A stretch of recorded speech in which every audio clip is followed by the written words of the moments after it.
Who's anime? It's a good 4 o'clock in the morning. I drank some coffee uh, twice. I drank some coffee twice.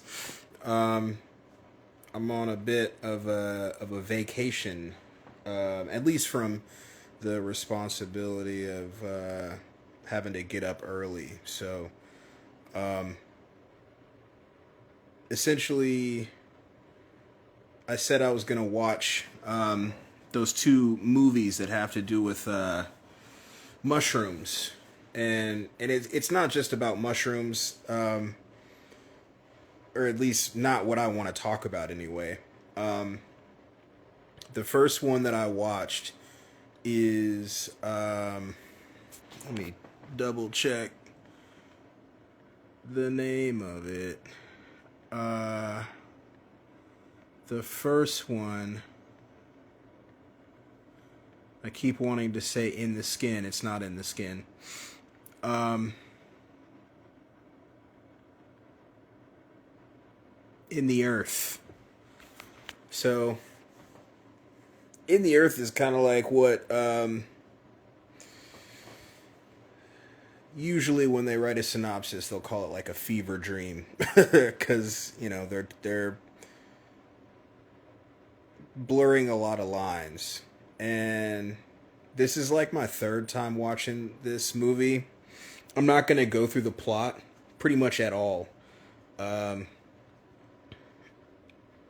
Basically, the movie makes me more conscious of something that I pretty much think of all the time. Um, and sorry about the light. It's 4 o'clock in the morning. I'm not turning on all those lights. Um, there are actually a lot of movies that play around with this concept, but I've thought about this my entire life, and I ask people this question all the time, not necessarily from the perspective of nature, but just generally speaking. I guess we are nature, so I guess it is still this, but I ask people all the time, how is all of this staying balanced? Like how are we not all just like murdering each other essentially? And not in the sense of like everyone just loses it and gets an axe or whatever, but there's people that are crazy, there's people that are dumb, there's people that are too ambitious, there's a pretty intense number of consciousnesses and egos. There are people that shouldn't be driving cars. There are people that shouldn't be flying planes. There are people that shouldn't be flying helicopters. And it just kind of keeps going in that direction. And it could be a kind of intense jump from the movie, but without going deep into the plot, basically, this scientist is in the woods and is doing experimentation and research into this stone that is the centerpiece of the equivalent to a mycelium network, but for trees. It has a different name. I forgot. I'm not going to try to remember that. But like, it's this very familiar um, and very possible scenario of like nature defending itself. This movie is not necessarily that, but that's what concept I'm talking about. And it doesn't have to be something so like violent as like a bear mauling you. Um, it's more literal than that. There's I'll name a few of these movies. So there's In the Earth, there's Gaia, there's The Happening, that M. Night Shyamalan movie. Um,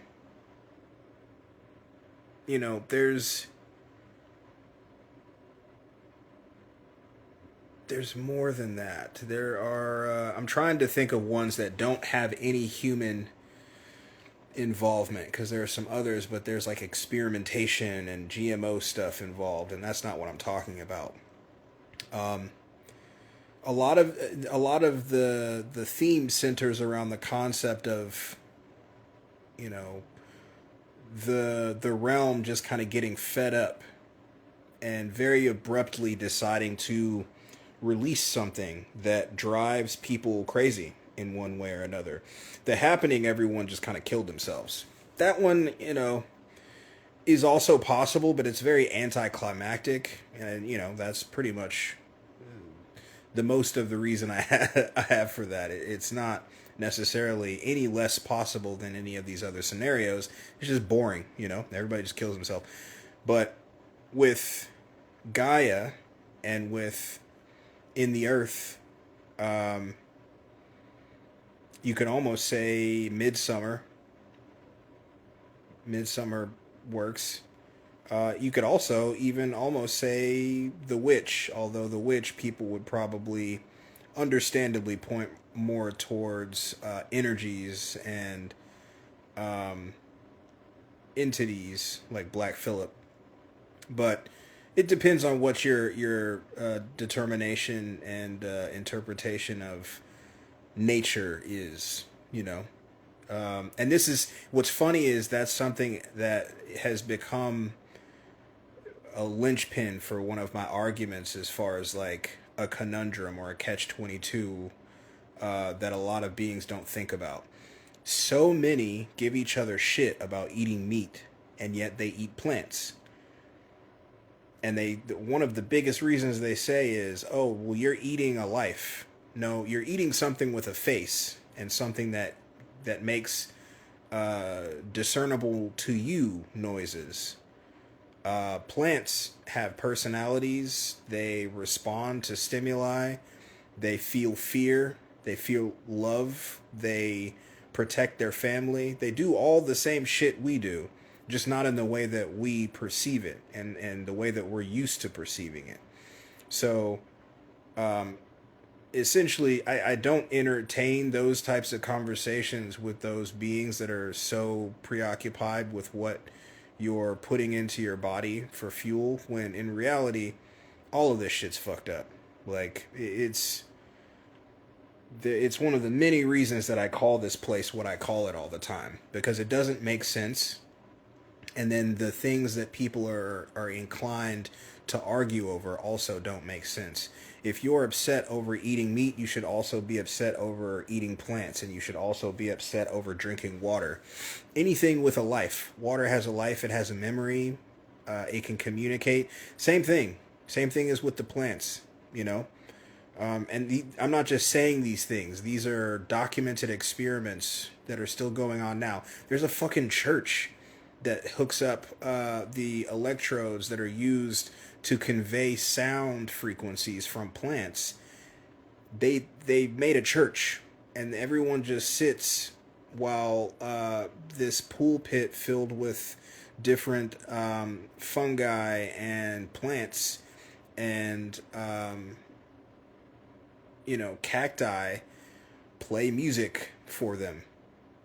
And while I think it is a little goofy and try hard to call it a church, it is cool. It's a cool thing.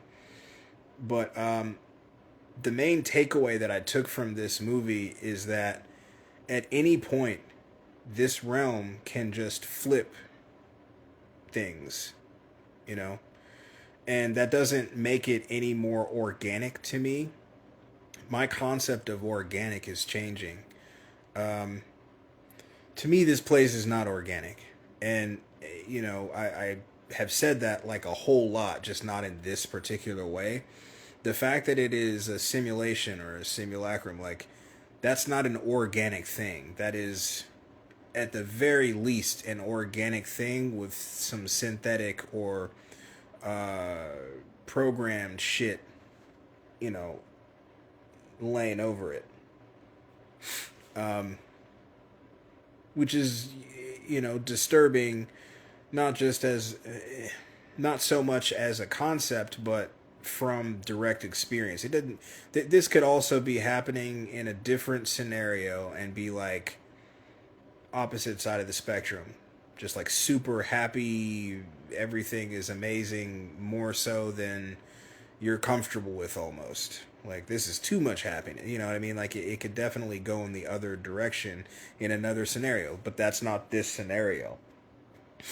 And I say that the whole this isn't organic thing because that's one of the things that doesn't kind of compute for me within all these movies is that, you know, Mother Earth or Gaia or whatever decides to protect herself and attack everyone, when in reality, I think that that would be more considered like an edit within the, you know, the reset events, Phoenix events, Plasma Apocalypse events. This, it's like, you know, the Hunger Games when they utilize certain aspects of the dome, of the Terror Dome, to fuck with the participants, you know, or the concept of the poppy being used by the Wicked Witch of the West to make them fall asleep in the Wizard of Oz. Like, these are control scenarios where someone is utilizing an aspect of the realm to complete a task, which makes it more computational than organic. You know, just because the experiment or the not experiment, the experience you have with it is you know, hypnagogic or you know, psychedelic, doesn't make it any less computational. There is a action and then there is a reaction, you know, and from that reaction you give a reaction. That's as straightforward as can possibly be. The only thing that varies so much is your body's reaction to said stimuli. And even then, you know, if you talk to beings that do DMT trips, it's so common to see the things that they see that they have names for. DMT, you know, has created clockwork elves, DMT gnomes, lots of different names for it, and those things can't necessarily be explained, but at the same time, I'm following the same rule that I always do, where I haven't done DMT externally. Everyone has it within their body, but I haven't done DMT externally.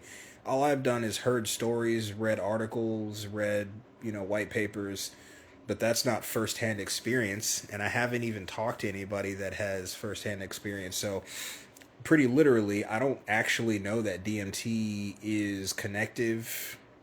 You know, I'm not sure that it actually has connective tissue in the way that is, you know, described. I've just heard some shit on podcasts and white papers and all these things, but I kind of take those. I definitely take in research materials, but I take them with a grain of salt. I've learned to kind of do both at the same time and just wait for corroborating evidence or evidentiary, like, you know, backing, because a lot of the time evidence gets faked or experiences get very, very much blown out of proportion and manipulated for the sake of attention or for the sake of, like, you know, whatever the reason would be. But I do find it to be interesting, though, watching depictions of something so muted attacking, you know, the opposite side of dualistic spectrum, whereas, you know, someone can come up and beat you to death with a hammer. This would be, you know, almost in a sense the opposite in a way. You know, there's obviously a lot of wiggle room there in a spectrum, but, you know, some spores encircling you and then slowly driving you nuts. And if it's, you know, mycelium or some sort of fungal situation. Many times there's a feeling of euphoria that starts at the beginning of it, and probably some anxiety. It just depends on the fungus, really, or on the chemical or molecule or plant. But the depiction that's in the earth, it does a good job of of instilling what could be seen as fear in certain situations. Definitely at the end, but at the same time, there's a lot of flashing light use, which I wasn't a fan. I'm not a fan of that. And they did show the light being used specifically for manipulating two of the characters and creating hypnagogic states, and manipulating their consciousness both metaphysically and physically, meaning their body and brain. Yeah, I mean, this is kind of the same concept as what I talked about in that in my theory of induced chaotic reset. That's just the synthetic version of it. It's just the man-made, man-pushed version of it, like a GMO version of it, or not GMO, but like a synthetic version of it, where this is talking about induced chaotic reset via spores or venom or spit or any of the other things that can create a very, very transmissible psychedelic state, hypnagogic state, psychosis, sociopathy. The brain is such a vast and small thing that the possibilities of that are kind of fucked up, kind of endless. It's a theme that I have wanted to make into maybe not even just one short story, but like an anthology. The concept of something else I think I've thought about for pretty much my whole life. Every time I get in a car or I travel, I look at all the buildings and all of the, almost not even just buildings, but like areas, plots. And I think to myself, like, even if I see like a small building with like a nefarious looking bigger building behind it on the same land, I want to see inside all of these places, like houses, warehouses, buildings, all these things. And the reason I found out, after years of just kind of staring at these places when I travel, is because I'm very, very hyper aware of the fact that you could walk into any one of these places and end up in a complete horror movie scenario. Meaning like, you walk into a place and maybe for an hour it seems normal, but then you end up in like some kind of held against your will torture type scenario. And that's very bland and overdone as far as movies go, but just as an example, there's a movie with the dude from Fast and the Furious. I forgot his fucking name at the moment, but it's called Running Scared, and that is a perfect example. At least one arc of that movie is a perfect example where the kid that's like kind of the main character that's running around and ending up in all these situations, he's running from someone, goes to hide, jumps into a van, which is retarded. I think he was too old to make this mistake. Turns around, sees 2 or 3 other kids in the back of this van. And it progresses and gets more and more fucked up. And I think about that type of scenario pretty regularly. Like, and it doesn't have to be something that seems like it would be that type of setup. You could walk into a business in the middle of the day, and if that person has lost their shit, or if that's like a team or network of people that have lost their shit, same thing could happen, And that's just kind of constantly on the back of my mind. Not in a paranoid sense, but just, I don't know, like in that's interesting to me. Just the lack of control that we all have, but for some reason think we have. Like, we're, as a society or a civilization, we're also comfortable with just like going to places, and doing things that we don't really have a lot of reason to be so comfortable with. I don't know. I don't even know if I'm saying that correctly, but I feel like the examples I've given are accurate. Um, you know,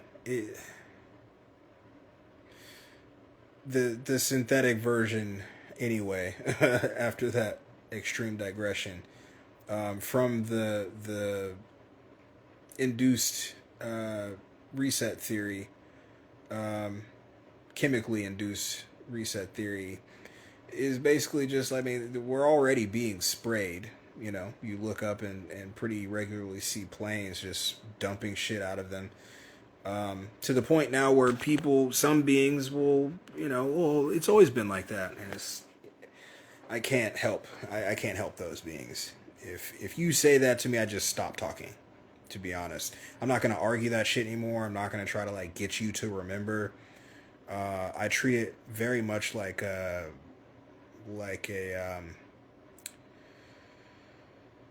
Mandela, like a Mandela effect. You can almost say it is a Mandela. If you remember planes spraying fucking lines of chemical into the atmosphere for your entire life, then we are from different places. You're from a different place than I'm from.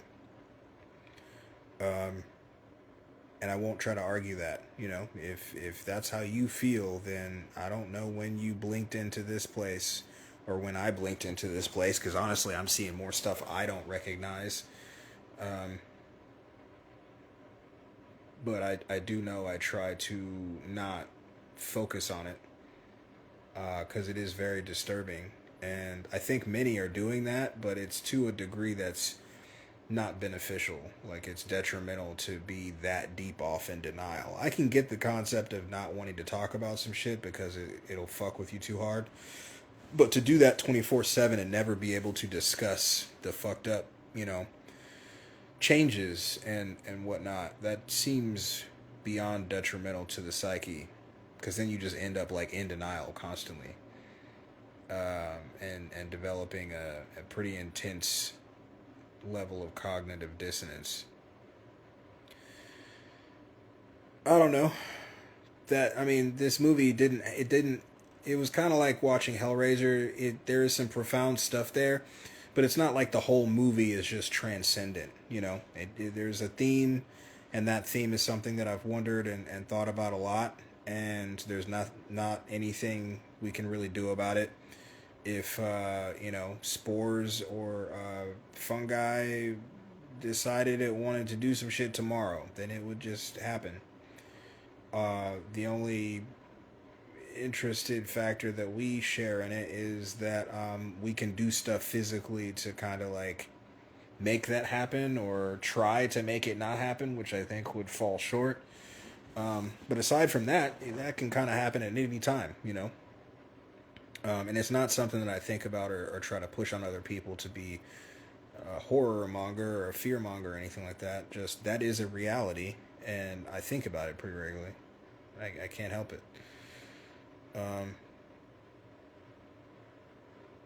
There are some scenes in that movie that are fairly disturbing, and not anything weird, sexual or violent. At least not violent in the regular sense. But there's a scene where they're already being kind of kept in this area where the stone is by a cloud ring of spores. And the park ranger is so gung-ho, she's like, we gotta get to a hospital. And she goes in this shit, and she's wearing a fucking hazmat suit. And it still gets through, because as the crazy person points out to her, what if the spores are less than 0.3 percent microbial? And it was, and she went fucking nuts for a minute. And being someone who has done psychedelics and psychotropics and all of the things, all of the trippy stuff, it's not cool when you when it gets to be overwhelming, or when you think you might not come back. Um, I've never gotten to the point where I'm like, oh, I'm stuck here. But I have sometimes been like, dude, I've been tripping for a long time. Is this gonna calm down? Is this gonna chill out? Because I've met people who were on perma trips, and that'll freak you out if you do any of those types of molecules, and you meet someone who just is on a 24/7 party. That shit'll fuck with your head. Um, it's sad. I met a guy one time. I knew a guy one time. I didn't just meet him, but I knew a guy and hung out with him at least for a couple months, I guess, who didn't sleep.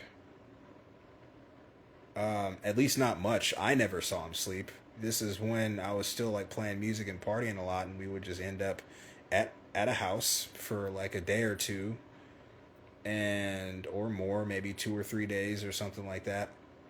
And everyone would pass out, and this dude would just sit in a chair and stare. You know, no TV on, no. This is a long time ago, so no smartphones. Um, and he would just sit in this chair, and everything about the dude's personality screamed permatrip. You could tell he was not making this shit up. Um, but he would tell you, like, I'm on a perma trip, and you know, it seemed to be kind of balanced, where he's not fully crazy, but at the same time, like, you could definitely tell he was not hiding it from anyone that he was perma tripping. But we could all end up. That's kind of what I'm saying. Is this movie is, it just reminds me of like, oh well, we're like 2 steps away from that happening to everyone.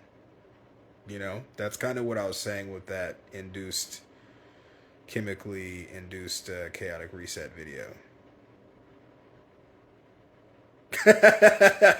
I'm sorry, not to be whatever, but that is a sort of realistic potential, and not even necessarily from the sense of like, oh, the government did it. I'm saying like whoever manages this place could just, I mean, however it's controlled, flip a switch, do an incantation or a ritual or some shit down below. I don't know how they do what they do, but same thing as with the bigger resets and edits, Phoenix shit and plasma apocalypses and deluges and massive floods, whatever. Same way they do that, I'm sure they could do with these little smaller guys. I don't think I have more than that. I just been thinking about mushrooms and how much I miss doing mushrooms, and how I can't find anything but Amanita muscaria, which I don't want. That's poison, in my opinion. That's not a trip. That's not a happy trip. That's like just poisoning yourself a little bit and then kicking it.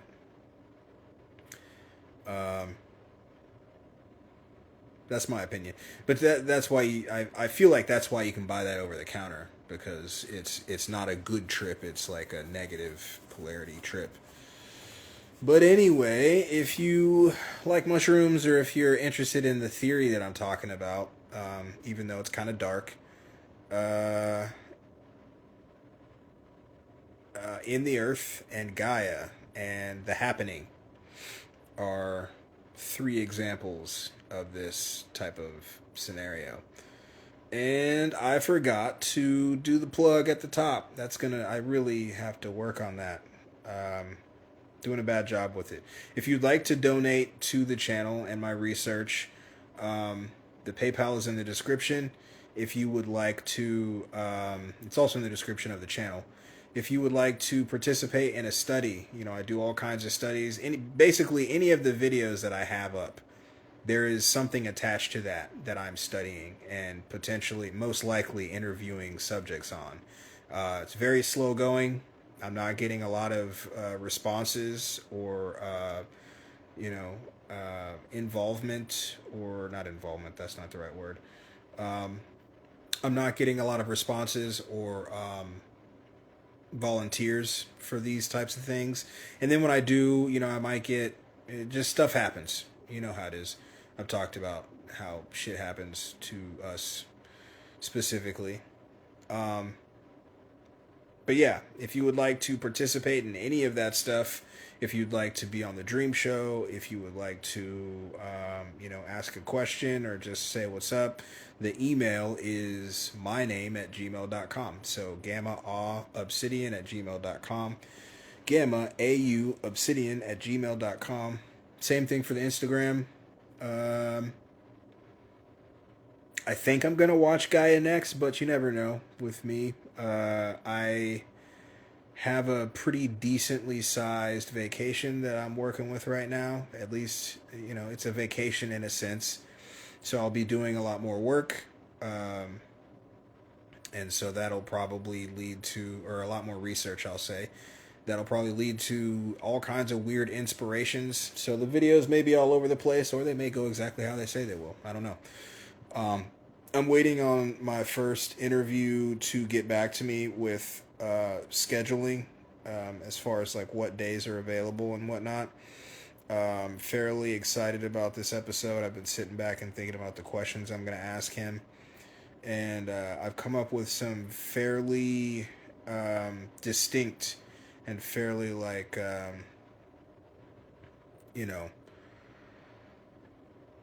original questions. Because, I think he gets asked the same questions a lot. And I have some different vantage points and some personal experience. And I've been given the go-ahead to do like a more than just an hour